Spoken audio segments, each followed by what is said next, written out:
വളരെ പെട്ടെന്ന് നല്ല ടേസ്റ്റി ആയിട്ടുള്ളൊരു മഷ്റൂം മസാല ഇന്ന് ഉണ്ടാക്കിയാലോ.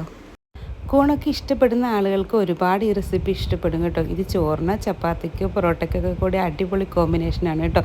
ഇങ്ങനെ നിങ്ങൾ ട്രൈ ചെയ്യാറുണ്ടെങ്കിൽ തീർച്ചയായിട്ടും ഒന്ന് കമൻറ്റ് ചെയ്യാൻ മറക്കരുതേ. ആദ്യം തന്നെ നമ്മുടെ കൂണെല്ലാം വൃത്തിയാക്കി കട്ട് ചെയ്ത് മാറ്റി വെച്ചിട്ടുണ്ട്. പിന്നെ നമ്മളിതിലേക്ക് എടുക്കുന്നത് സവോള എടുക്കുന്നുണ്ട്.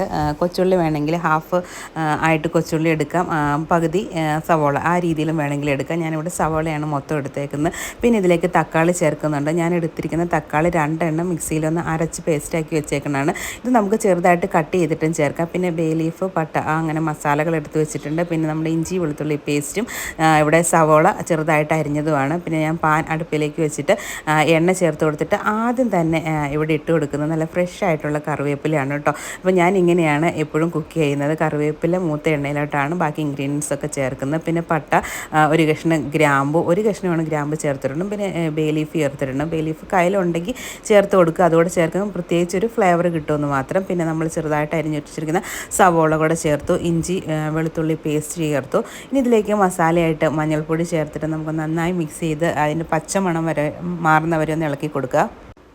പിന്നെ ഇതിലേക്ക് 2 സ്പൂൺ മല്ലിപ്പൊടി ചേർത്തിട്ട് അതിനെയും പച്ചമണം മാറുന്നവരെ ഇളക്കി കൊടുത്തതിന് ശേഷം മുളക് പൊടിയാണ് ചേർക്കുന്നത്. ഞാനിവിടെ കാശ്മീരി മുളക് പൊടിയാണ് ചേർത്തിരിക്കുന്നത്.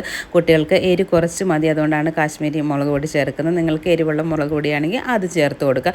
അതിനുശേഷം ഇവയെല്ലാം കൂടെ നന്നായിട്ട് മിക്സ് ചെയ്ത് അവിടെ പച്ചമണം മാറിയതിന് ശേഷം അരച്ച് വെച്ചിരിക്കുന്ന തക്കാളിയുടെ പേസ്റ്റാണ് ചേർത്ത് കൊടുക്കുന്നത്. ഞാൻ ആദ്യം പറഞ്ഞ പോലെ ഇത് നമുക്ക് ചെറുതായിട്ട് അരിഞ്ഞിട്ട് വേണമെങ്കിൽ ചേർത്ത് കൊടുക്കാം. ഈ ഒരു ഗ്രേവി കുറച്ചുകൂടി തിക്കാകാൻ വേണ്ടിയിട്ടാണ് ഞാനിത് ഇവിടെ തക്കാളി അരച്ച് ചേർത്തേക്കുന്നത്. ഇനി ഇതെല്ലാം കൂടെ നന്നായിട്ട് മിക്സ് ചെയ്ത് യോജിപ്പിച്ചതിന് ശേഷം ആവശ്യത്തിനുള്ള ഉപ്പ് കൂടി ചേർത്ത് കൊടുത്തതിന് ശേഷം നന്നായിട്ട് മിക്സ് ചെയ്ത് ഈ ഒരു കൂട്ടിൻ്റെ തക്കാളിയുടെയൊക്കെ ആ ഒരു പച്ച മണമൊക്കെ മാറി അതിൽ എണ്ണയൊന്ന് തെളിഞ്ഞ് വരുന്നവരെ ഞാൻ ചെറുതായിട്ടൊന്ന് മൂടി വെച്ച് കൊടുത്തിട്ടുണ്ട്. ഇതാ ഇപ്പം നമ്മുടെ തക്കാളി കൂട്ടിൻ്റെ എണ്ണയൊക്കെ തെളിഞ്ഞ് നല്ല അടിപൊളി പെർഫെക്റ്റ് ആയിട്ട് വന്നിട്ടുണ്ട്. ഈ ഒരു സമയത്ത് കുറച്ച് കറിവേപ്പില കൂടെ ചേർത്തിട്ട് നമ്മൾ റെഡിയാക്കി വെച്ചിരിക്കുന്ന കൂൺ ഇതിലേക്ക് ഇട്ട് കൊടുക്കുകയാണ്.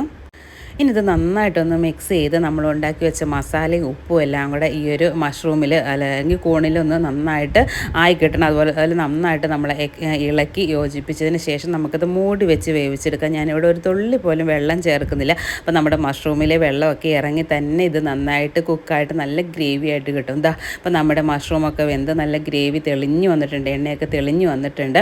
നല്ല അടിപൊളി ടേസ്റ്റിലുള്ള ഒരു മഷ്റൂം ഗ്രേവിയാണ് കേട്ടോ ഇത്. വെള്ളം ഒട്ടും ചേർത്തിട്ടില്ല. അപ്പം ആ ഒരു മഷ്റൂമിലെ വെള്ളം മാത്രമാണ് ഇറങ്ങിയത് കുക്കായിക്കിട്ടിരിക്കുന്നത്. അപ്പോൾ ഇനി കുറച്ച് ഗ്രേവി ആയിട്ട് വേണമെന്നുള്ളവർക്ക് കുറച്ച് ചൂടുവെള്ളം ആഡ് ചെയ്താൽ മതി. അതിനുശേഷം കുക്ക് ചെയ്തെടുത്താൽ മതി. അപ്പോൾ കുറച്ചുകൂടി ഗ്രേവി ആയിട്ട് കിട്ടും. എനിക്ക് ഈ ഒരു പരുവാണ് കേട്ടോ ഭയങ്കര ഇഷ്ടം. ഇതിപ്പോൾ നമുക്ക് ചോറിൻ്റെ ചപ്പാത്തിയുടെയും ഒക്കെ കൂടെ നല്ല അടിപൊളി കോമ്പിനേഷനാണ് കേട്ടോ. നിങ്ങളിങ്ങനെ ട്രൈ ചെയ്യുന്നവരാണെങ്കിൽ തീർച്ചയായിട്ടും കമൻറ്റ് ചെയ്യാൻ മറക്കരുത്.